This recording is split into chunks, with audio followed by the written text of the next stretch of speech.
Welcome to the big show. He could go all the way.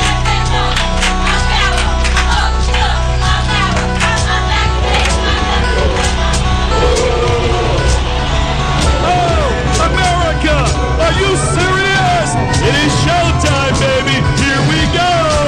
Grand Jam Slam. It's awesome.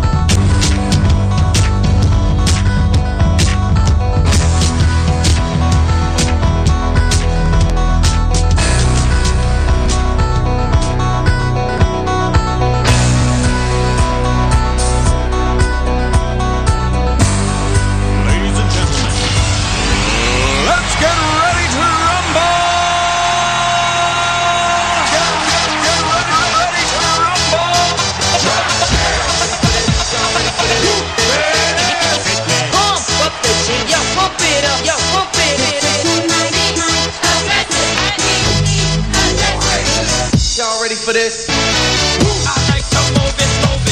I like to move it, move it. I like to move it, move it. Move it. I like to move it, move it. I like to move it, move it. I like to move it, move it. Give it up. Welcome to the big show. Simply wait.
And welcome to Cold War Radio Live, ladies and gentlemen, on our home base, WAAR. We are America Radio, your number one source for streaming political and government talk anywhere. I'm Hutch Bailey Jr., deep down in the bunker in my Smith & Wesson studio in the city of Pittsburgh, and just an hour flight south from ATL, Atlanta, Georgia. Welcome, Stacy, to the program. Stacy Rush, good evening. Hey, Hutch Bailey Jr., how are you doing tonight? Doing just fine, just fine. I'm sure we're going to hash some things out tonight for sure. Please follow me on Spreaker, ladies and gentlemen. Like the Facebook page, facebook.com/Cold War Radio, 2 A's in war.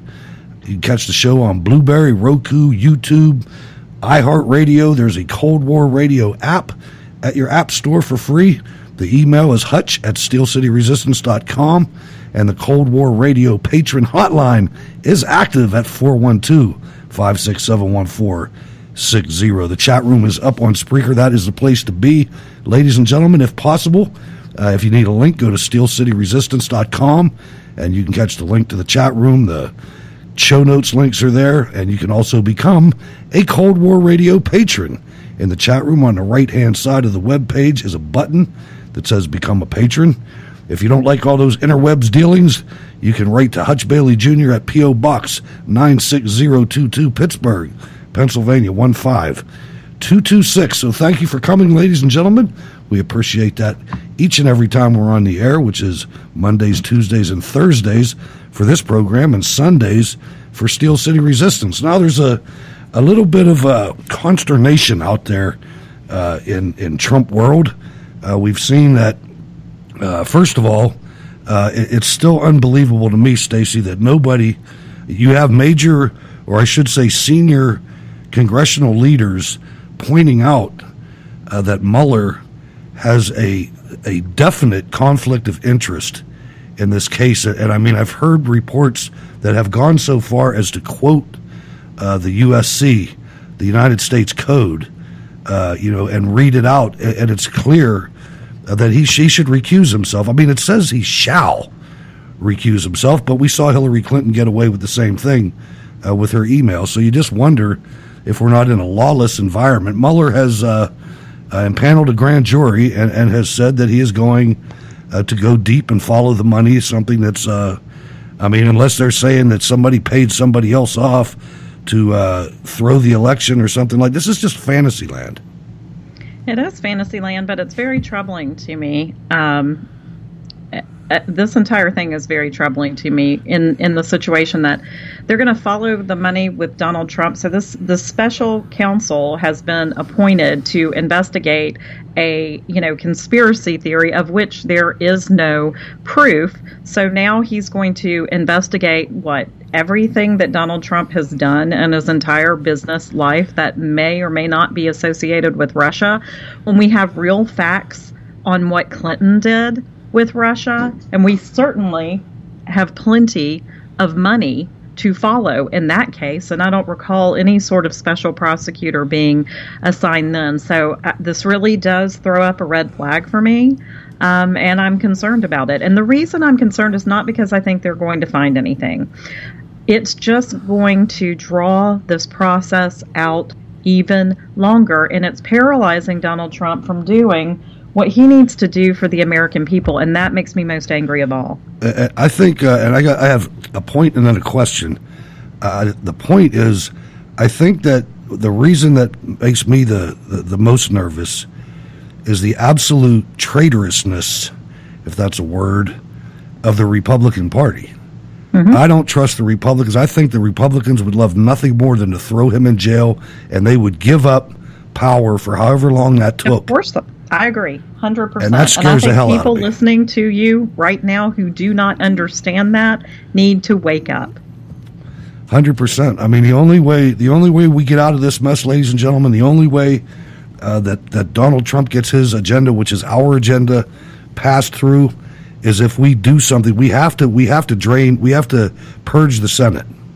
The House is manageable. Mm-hmm. But we have to purge the Senate. And if we don't do that, you can forget anything. Nothing. Not one item other than things that can be done by executive order, which isn't much.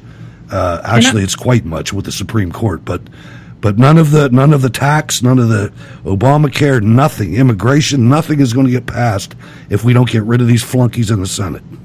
Absolutely. And I want to throw up one other thing that has me concerned, and that is the ease at which Christopher Wray was confirmed by the Senate, 95-5, very quickly, former DOJ attorney.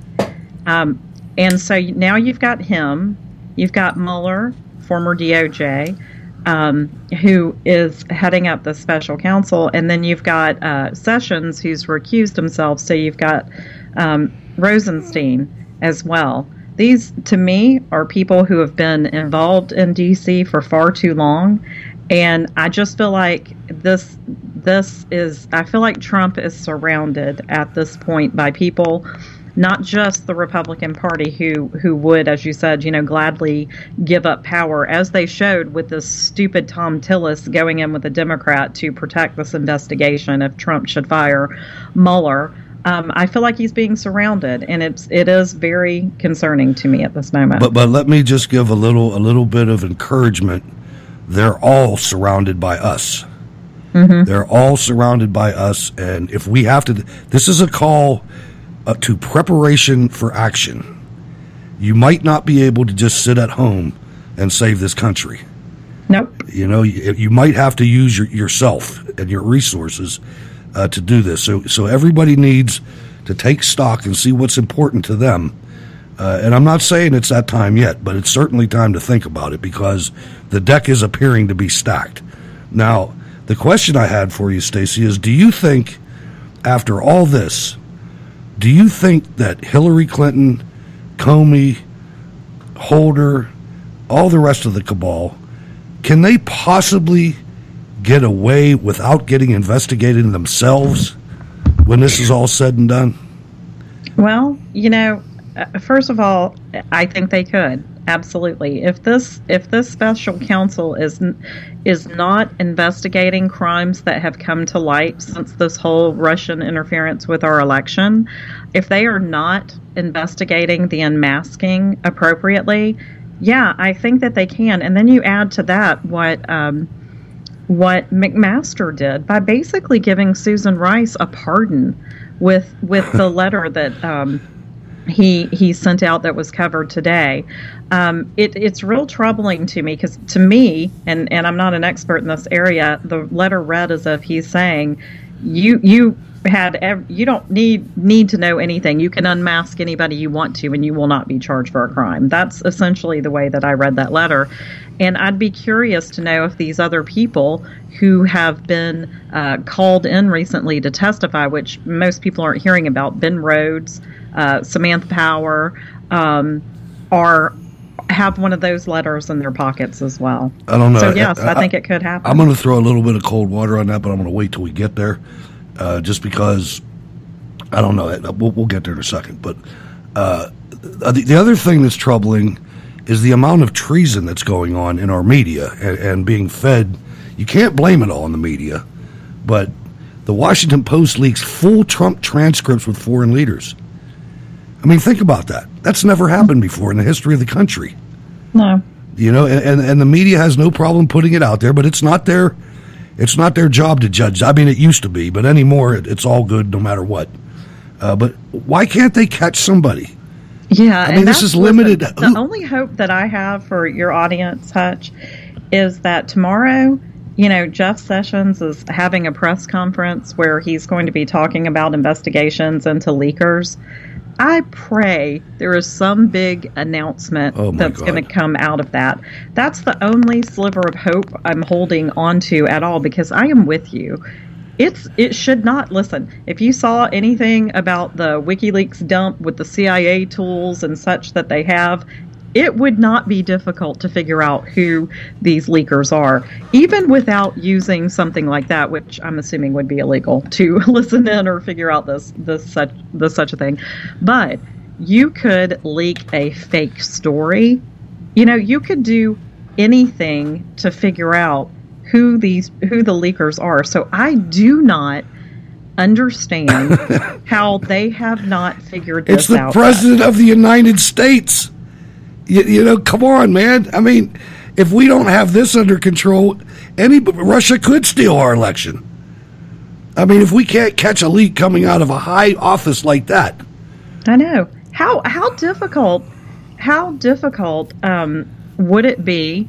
I truly, Hutch, I don't understand it. If you and me and Wayne and 4 other people were on a plane and our conversation got out in the media, I'd leak something different to each individual and figure out which one ended up in the newspaper, and then you'd be fired. I mean, I do not understand how they can't do something that simple. I don't.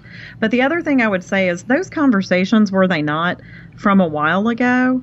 Yeah, one was from Mexico. There's a part of me that thinks that I don't know. There's a part of me that thinks that they already have figured out who the leakers are. I hope so. And potentially maybe that's something that Sessions will be dealing with. Well, they better not get 6 months at Allenwood, man. I mean, this is like 30-year material. Mm-hmm. I mean, really, if we're going to have any kind of integrity. Now, I want to talk about some rhinos. I talked about them a little bit. But this flake from Arizona, this guy's got a book out, and it's bashing Trump, and it's telling how bad the Republican Party is and how it's in delusion mode because they're going with Trump and they're not sticking to their principles, and like he's ever done that. But let's listen to Senator Flake talks about immigration and how we desperately need it in this country. You make of the immigration bill proposal. Let me ask you something. Would the flakes have made the cut? What I've done, I participated in the bipartisan immigration reform bill a couple of years ago. We did move a lot of the family-based visas to so-called merit-based visas. I think it's appropriate to make that kind of shift. Having said that, we still left a good number of family-based visas and didn't cut the overall numbers. So while I agree that we ought to move in the direction that some other countries have moved in, like Australia and Canada, in terms of merit-based visas, the overall number cut, I think this would cut it to about half of our current legal immigration, just isn't the right direction for the economy. Right. Well, you have two different issues here. You have a values issue, which matters, and that's why I was asking you the question about your ancestry, which I'll get back to. And then you have the economic one. Low-skilled labor matters. The jobs, supply and demand, suggests heavily. The jobs that the immigrants get are the jobs that Americans don't want, won't do. You talk to your growers, your pickers. You talk to Donald Trump, who just asked to hire more foreign workers at one of his service businesses. That's what they're doing. They're not stealing American jobs. That's, you know, to suggest that's the basis of this policy, it's inaccurate, is it not? Right. We know very well in Arizona, in particular, the value of migrant labor. I grew up on a ranch in Snowflake, Arizona. I talk about it a lot in the book. I grew up working next to migrant labor, and I've always felt that they were making America better, and we are better off because of their hard work. And so I've been very supportive of an immigration reform that first secures the border, and we have interior enforcement, but that we have a humane and generous mechanism for those who have crossed the border illegally simply to support their family and haven't committed criminal acts other than crossing the border. And then also to have robust temporary worker programs to allow us to have the labor that we need to benefit our economy. So I very much agree that we are far better off because of migrant labor. And also I have a chapter in there about some doctors that saved my father-in-law. They came from majority Muslim countries that under the current travel ban, they probably wouldn't be here. And so I think we ought to look, and as Republicans, I hope that we are always welcoming of immigrants. Well, he had to go to the Muzzies right away. You know, he couldn't keep it on on immigration. He had to bust on a travel ban as well. But come on, man, there's two different things. Seasonal workers and immigration is two different things completely. I mean, it's just ridiculous to mix the two. But that guy, he's about at 18% approval rating, so he'll probably get knocked off. I hope he does. God, I hope he does too. But I heard an interview with he and Dana Perino last night too, where he was saying, I'm not too worried about re-election. Everything's going to work out fine in Arizona. I'm like, dude, you don't have a clue. Nope. You do not have a clue. What bothers me about that is I'm so tired of hearing work that Americans won't do. Yeah, work Americans won't do for half the price. The only reason that he wants to protect this and Lindsey Graham wants to protect, low-skilled workers coming in is because they are being paid off by big business. And trust me, I'm all for businesses making money, but it is time to protect the American worker. Absolutely. And we need to cut these low-skilled immigrants coming into this country to work, and so that we can see if Americans will take these jobs. And you know what else?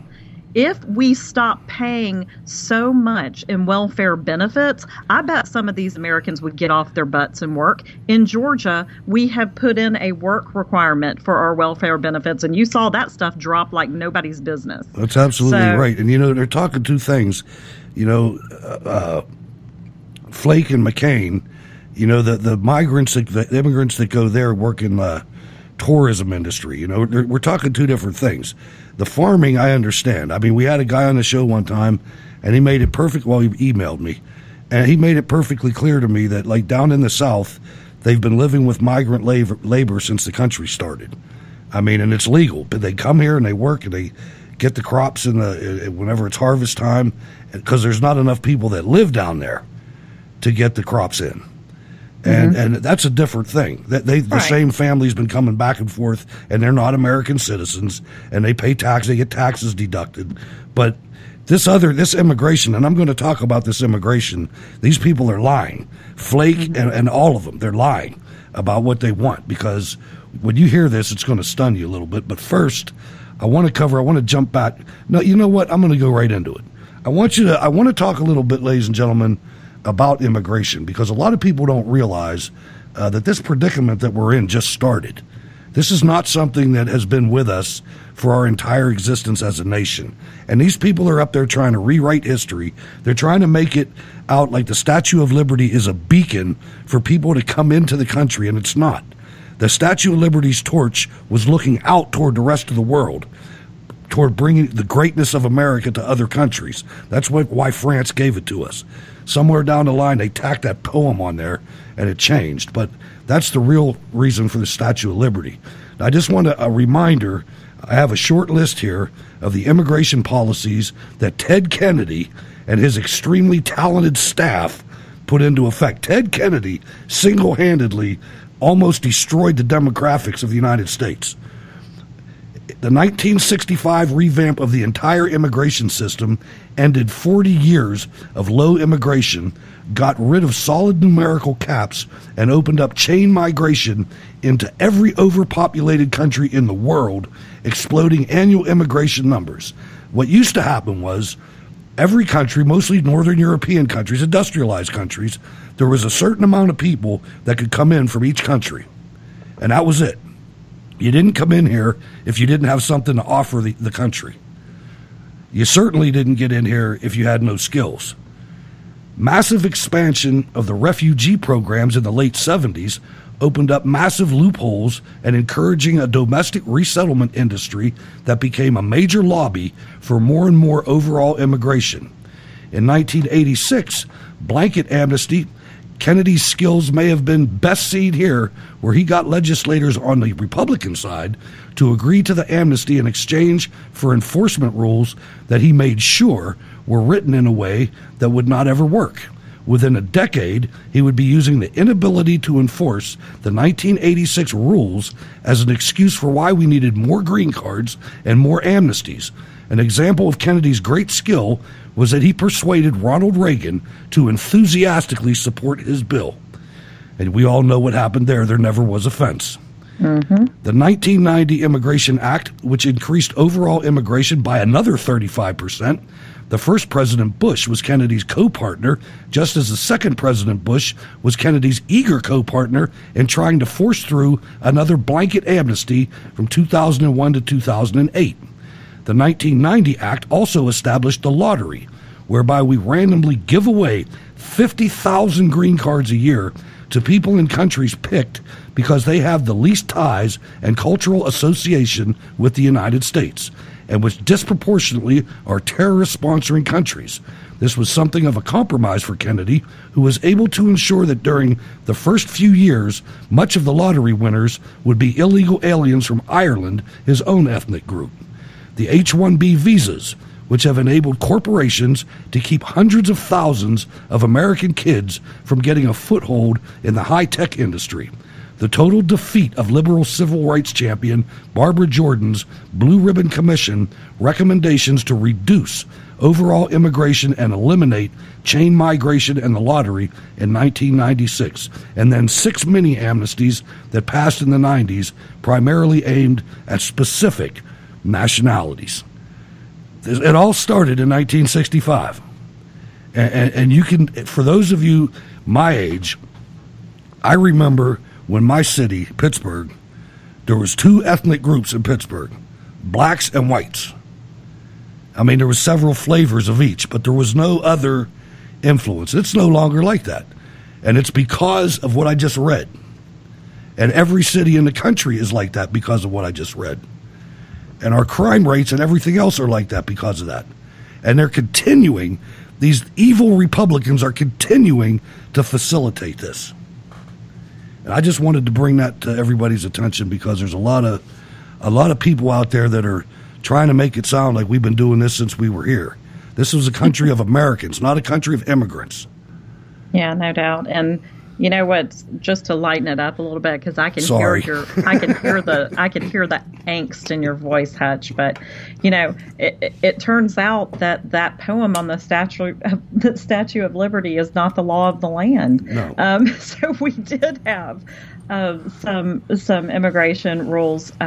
You know, prior to what Donald Trump is trying to do to upgrade or update our system. And you know, it's interesting to me how much this has changed in what it is, in my opinion, is twofold. I think that, you've got the Democrat Party who wants a constant underclass to be within the United States borders so that it can stay in control. And then I think on the Republican side, you have a lot of big business funding them with campaign dollars so that they can get in low-skilled and low-paid workers into this country. And I don't think either party is seeing what is happening or looking out what's happening to the culture in America, and to the families and workers in America.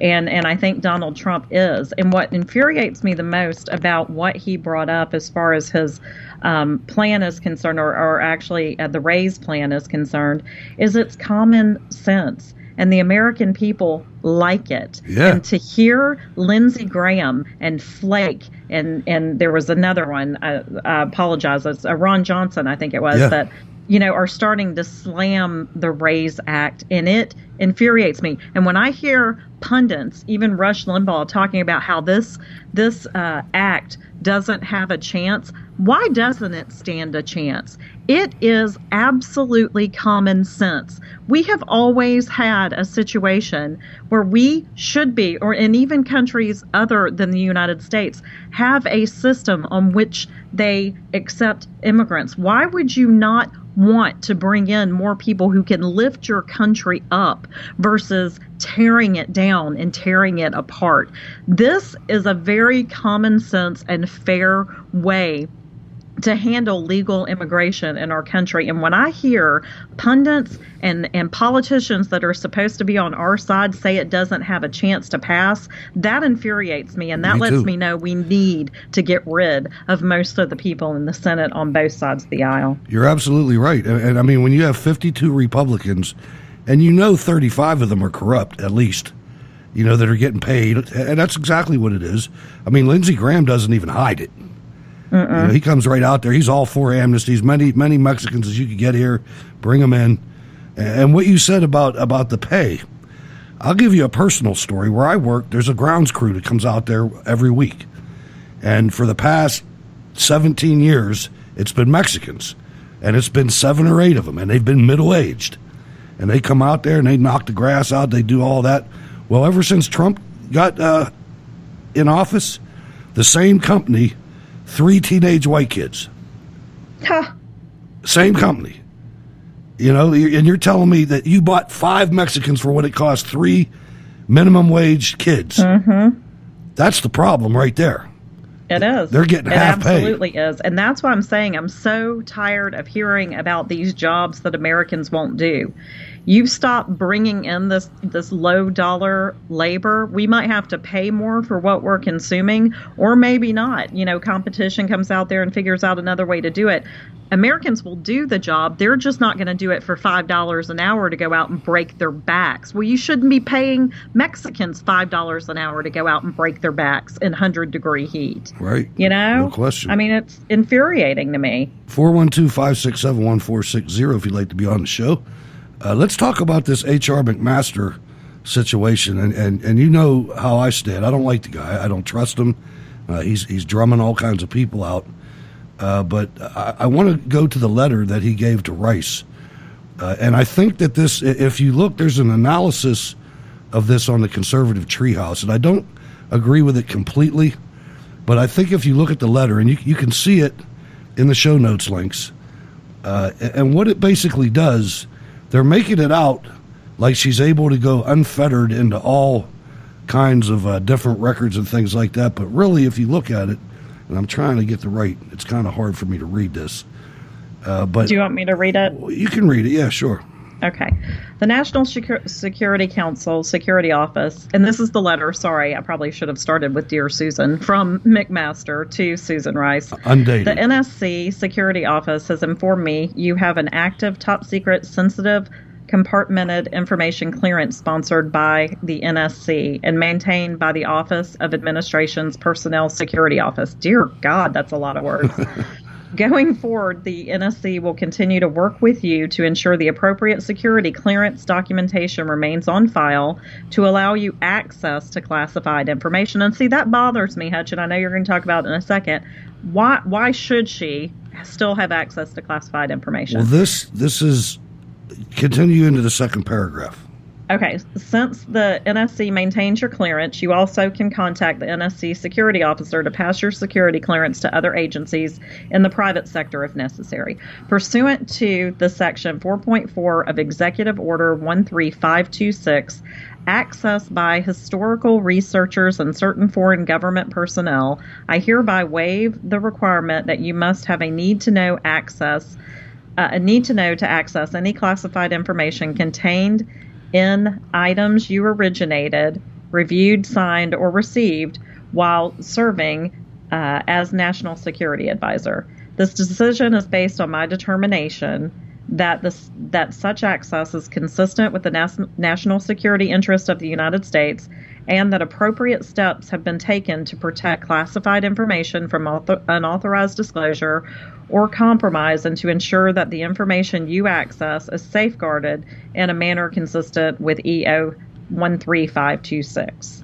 Now, the way it was explained to me is she's under investigation, and this allows her to access her documents for her defense.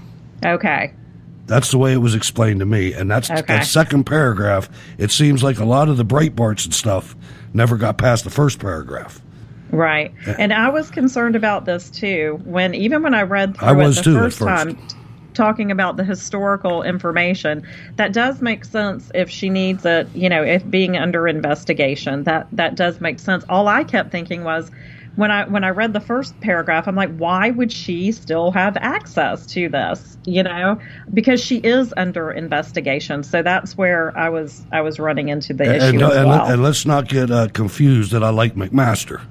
I still don't think that he deserves to be where he is. I think he's a plant, and I think that the only thing that makes me nervous is how many people are coming out like it's a plan. You know what I mean? It's just he was floating under the radar there for a while, and now you see the purging that he's doing above and beyond the personnel section of the White House with people that supported Trump. And he has a different opinion and a different approach on the whole Islamic terrorist than President Trump does. There is so much to not like about this guy, and then you add this letter, and it just adds fuel to the fire. And not just that, but you also see a couple of tweets from when he was first appointed from Susan Rice herself saying, "Oh, congratulations, H.R. McMaster. Oh, he's a swamp I hope monster. you get to pick your own team and that you can eliminate the Strategic Initiatives Group that was apparently something that Steve Bannon is running in the White House." So, I mean, there's a lot to not like about this situation. Well, there's not a whole lot of love between the Army and the Marines, so we'll see what Secretary or Chief of Staff Kelly does, because he's going to have to deal with him. I mean, we'll see. The surrounded thing comes back into mind, though. What you were saying earlier, it's like, man. All right, let's talk about this actual immigration reform plan real quickly here. I want to go over a few facts, just because they're not, they come out in 2-minute sound bites, and it's tough to kind of figure out what they're talking about. But we'll just scan over these 7 points. The Senate bill was jointly drafted by 2 GOP senators who were elected in 2014. Democrats lost 10 seats because voters were angry at the Gang of 8, which Marco Rubio was a star of, and John McCain and Flake, that would have doubled immigration for at least 10 years and shifted more of the nation's annual income from employees to employers. Georgia CEO David Perdue and Arkansas veteran and Harvard grad Tom Cotton. And the plan would roughly half the inflow of unskilled labor, so employers would be forced to boost recruitment, training, and pay for ordinary Americans. So that's your Lindsey Graham, and this is why it's not going to pass unless we put real pressure. And I think that that's one of the parts that, I mean, we should be putting real pressure on Congress, because I do think that Americans are very much behind Trump's America workers first, you know. And I've heard huge percentages. Another part of the plan says that it would allow companies to bring high-skilled or ultra-skilled foreigners if those foreigners can prove their skills by showing job offers which pay more than what is being paid to local Americans. That merit-based process would put an upward ratchet on American wages instead of the current process, which drags down wages by flooding the labor market with unskilled workers. And what they're going to do is they're going to make a point system, and you're going to get more points for education credentials, English language skills, professional awards. In other words, we're going to take the cream of the crop like we used to do. Absolutely. And why would you not want to do that? Let's say, you know, use an analogy with a sports team, right? Yeah. Are you going to pick the fastest, most accurate guy to be your, you know, quarterback? Or are you going to pick the big, fat, lard guy who can't throw, you know, anything? It doesn't make sense to bring in only low skilled workers who you know would utilize our tax dollars to help them survive in this country rather than adding to our tax base. And progressives, aka communists, want to hate the reform because it would end their plan to seize national power via the mass immigration of unskilled government dependent migrants. I mean, it's already won them almost complete domination in California and Illinois, two of the failingest states in the country. But without those future migrants, the progressives would be forced to seek the votes of actual blue-collar and white-collar Americans, something they don't do now. Let me clutch my pearls. Oh, my God, we're going to do something that's good for the middle class. Right. And it would force them away from their media-magnified push for pro-transgender laws, free abortion, and weather control. And this is my point I've been making all night. Business and investors rationally hate the merit-based plan. It would reduce the inflow of cheap labor and of welfare-funded consumers, which have helped boost profits and the stock market. Without those migrants, companies will have to raise wages for employees, recruit and train sidelined Americans, and invest in American-made labor-saving machinery such as robots for farms, restaurants, and slaughterhouses. Unbelievable. No heart at all. No morality. Prior polls suggest Trump's plan would be very popular because it prioritizes Americans over foreigners, employees over employers, wages over profits, and solidarity around the English language over imposed multiculturalism. But the media polls will try to suppress that Trump advantage by portraying the pro-American plan as being mean to weak foreigners, so allowing many elected officials to ignore the public's real views until around September 2018, when Americans will have the decisive opportunity to vote for or against politicians who support or oppose Trump's reform. And I'll tell you, you know, we've got to mobilize before that. By 2018, we've got to be galvanized. But you know what? You know, they always talk about how Trump is not a politician. I will tell you, he is out politicianing the best of them right now by the way he's strategically improving the economy in swing states that he needs, because these plants that are being announced, Wisconsin, he's going to West Virginia, there's some good things going on in Michigan and Ohio. He is, and honestly, I bet this has to do with Jared Kushner and everything that they're looking at as far as data and statistics. He is working it very well to position himself well in 2020. Now, if that translates into 2018, I still think it will, because I think when you get him out on the bully pulpit, and he's going to need to do it, he's going to need to go out there and start campaigning against these people that are standing in his way. Absolutely. And he's going to have to bring up this common sense immigration plan, because the American people will love it, because there is nothing wrong with it. I've heard 80%. Absolutely nothing wrong with it. I've heard 80-some% are for this. I mean, it is completely common sense. And I don't know if you heard it or not, but he's in West Virginia right now, or he's going to be there. The Democrat governor is going to change parties at the rally. Yep. That's what I heard that today too, that's going on. So now we'll have control of 26 of the 57 states, according total to control. Barack Hussein Obama. Yeah. Now, for Lindsey Graham and Ron Johnson, like you said, they're slamming the bill. Unfortunately, the other part of this proposal would reduce legal immigration by half, including many immigrants who work legally in our agriculture, tourism, and service industries, Lindsey Graham, Republican, South Carolina, said in a statement. So, again, he's taking all the jobs away from all of the young South Carolinians and giving them to these people, and it's criminal. And the part that's worse than that is the people that keep voting for him. Mm-hmm. It is. I do not understand it. I will never understand it. I do not get it.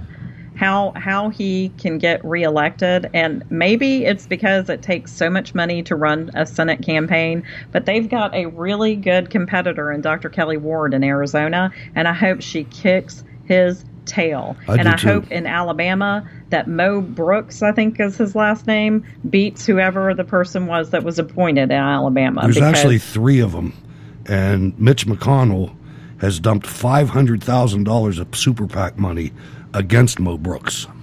That's disgusting. It is. Well, they did the same thing with Thad Corcoran. I mean, they're despicable. These Republicans are no better than the Democrats. No, they're not. If we don't figure that out.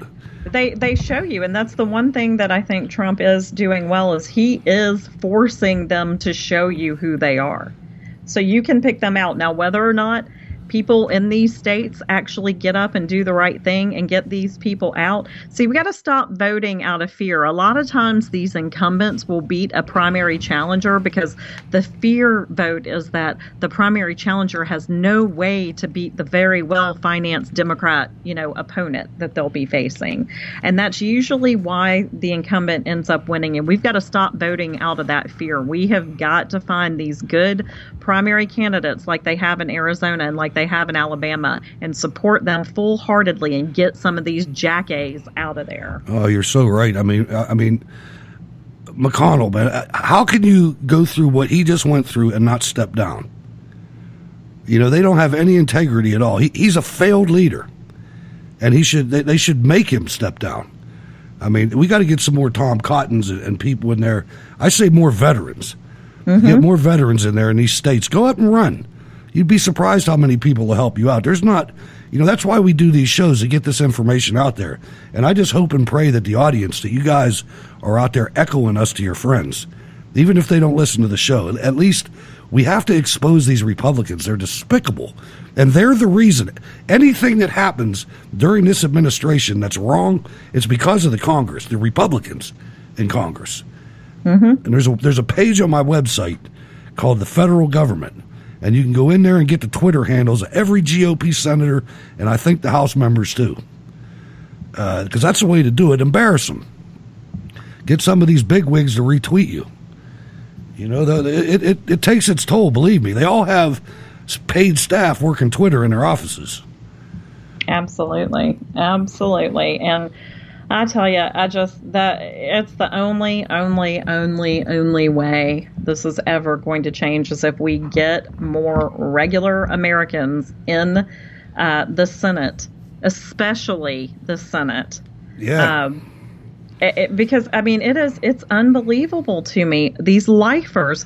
When I think about, and I know I'm going off real quick, but that's all right. Maxine Waters lives in over a $4 million home, and she's worked for Congress her entire life. That should be the only ad that Omar Navarro runs from this point forward.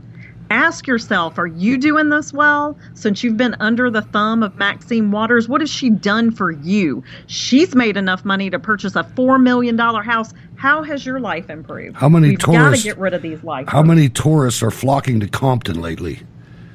That's in the middle of her district. It's unreal. But now there is some hope because, and this is from the Daily Caller, but Republican Representative Ron DeSantis is applying pressure to Jeff Sessions for a deeper probe of Imran Awan's finances. And this is a story, Stacey, that we've been following for months. Mm-hmm. A key member of Congress urged Attorney General Jeff Sessions Wednesday to use a special Department of the Treasury unit to determine if any U.S. financial institutions have reported suspicious activity by Imran Awan or his wife on any bank accounts. Now, to me, this ought to put Debbie Wasserman Schultz in prison. Oh my God, it should. It should. It should. It should. It should.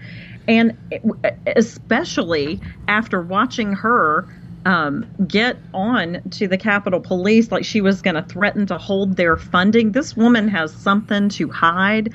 She has avoided the press every single day since this has come out. There is something going on, and it's big. And it disgusts me even further that the FBI was not involved with this from the Getty up until a Marine turned over those crushed laptops and government, equipment over to the federal government. And it just seems to me that this is a huge story that has so many ties to bigger stories that have gone on. And she needs to testify. She needs to be investigated, and somebody needs to be going to jail.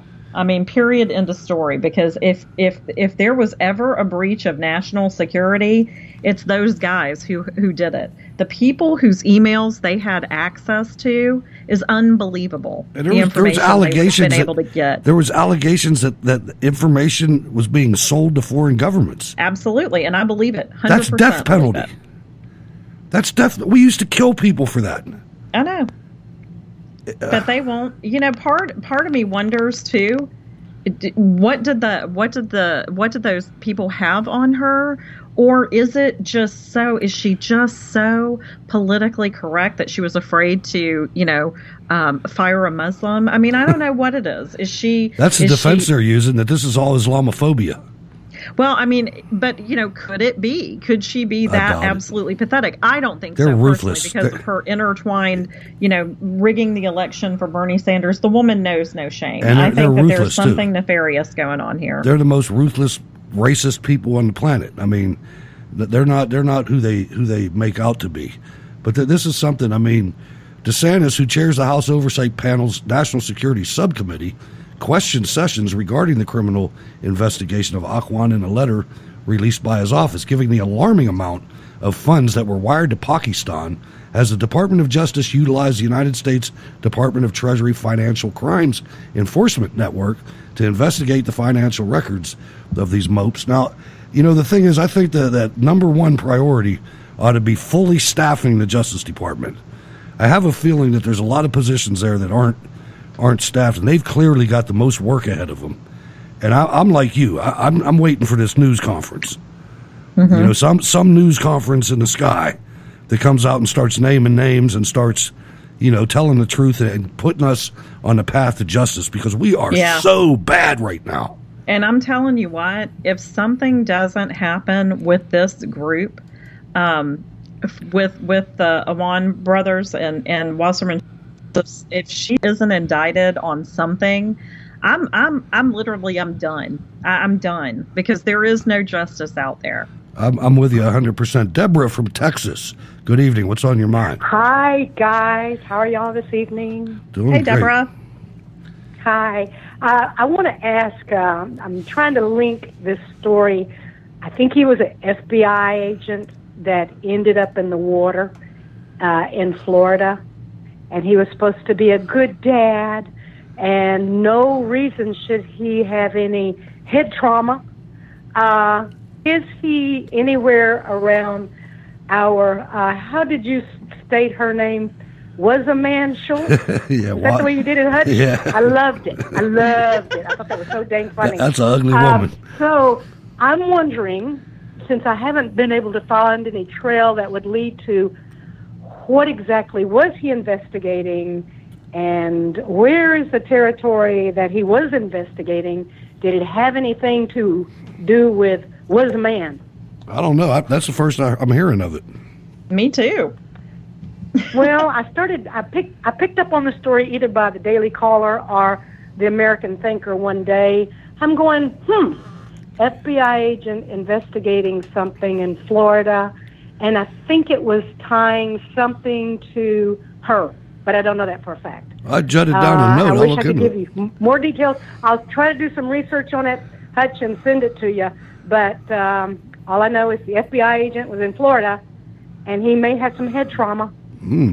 Hey, well, thanks for calling, Deborah. We appreciate it. I wrote a note down here. You're welcome. Enjoy the show all the time. Y'all keep up the good work. Thank you. Thank you. Thank you. You know, and you know what, Jack from the chat room just mentioned too that her brother is the U.S. attorney who's overseeing this. That can't be true. And I have read this in 2 different publications. Oh, I don't doubt it. That cannot continue. I mean, there's no way he can oversee this investigation. Well, I mean, you look at Mueller. Mueller was Comey's boss. They're on record as being BFFs. Yeah. You know, I mean, you look at the Supreme Court. I forget what it was, but one of those should have recused themselves. Whether it was Obamacare. And they don't. And no one ever calls them out. Ever. And you know why? Because the Republicans don't care. They don't care if they lose. No, they don't care if they're not in power. They don't want anything to change. And they are prepared to fight Donald Trump every step of the way and give the assist to the Democrats so that, you know, he can be basically paralyzed for the next pathetic? 3 years. Isn't that just pathetic? It's disgusting. It's disgusting, and it's disgusting because, again, what I come back to on every single one of these things is it's standing in the way of things that are good for average Americans. And I'm sick of it. I'm sick of it. And if you can't see that on the Democrat side, that both sides of the aisle are keeping you down, they're lying to you, and they're standing in the way of a man who truly is trying to do what's best and look out for the average American. And I just do not understand. And I hope that he does get more support. And I hope that some of these incumbents are kicked the hell out of D.C. So do I. I'm sick of all of this. And you know, I just want to reiterate. I want to reiterate one point. I get excited with that last story when I hear that Sessions is getting involved, because I have to reiterate a point that these hearings, these congressional hearings, that me and Stacy and everybody else used to hang our, you know, listen to every word and everything, they are a fraud. They are a 100%. Complete shiny object that is trying to get you to believe that there's 2 parties in Washington. And there are not 2 parties in Washington. No, there are not. This is a uniparty. I should have listened to Kat Hernandez 5 years ago, even though she didn't know what she was talking about. But she was right. There's no difference between these people. There's a few. There's a few of them in there.